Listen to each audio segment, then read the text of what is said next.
covered wars for a long time, and I think every time I make a film about war, I realize, even more deeply how much suffering is involved in wars. And it sounds like an obvious thing, but actually, I think it wasn't until I made this film that I really understood the just complete destruction to the social fabric and the human cost of war.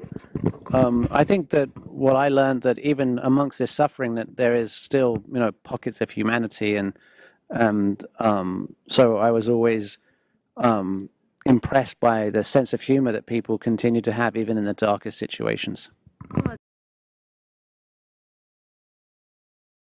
Well, we were always set on making a 3-act film that basically was, the rise of the FSA from the civil protests, and then the formation of the Islamic State, and then what happens to the Islamic State once it's faced military defeat, and how do you defeat an ideology.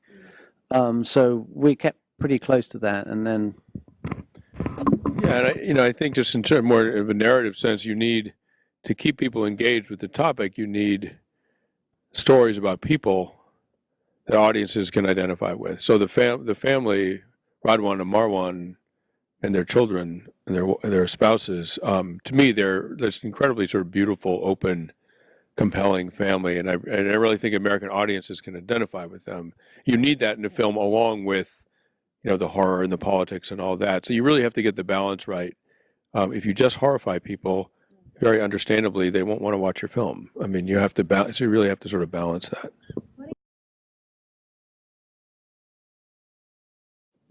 Sometimes Americans, when they talk about civil wars overseas, they think that countries lapse into civil war because people in those countries are crazy, and they're sort of like, well, if they want to kill each other, just let them. And one thing I hope this film does is make it clear that very, very good people can wind up in a civil war in their country, not because they're violent, not because they want a war, but because there are forces beyond their control.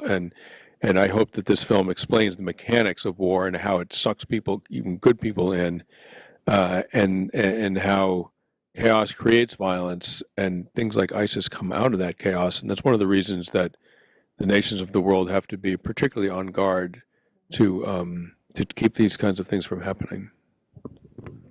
The film's called Hell on Earth: The Fall of Syria and the Rise of ISIS, and it's broadcast on National Geographic on June the 11th.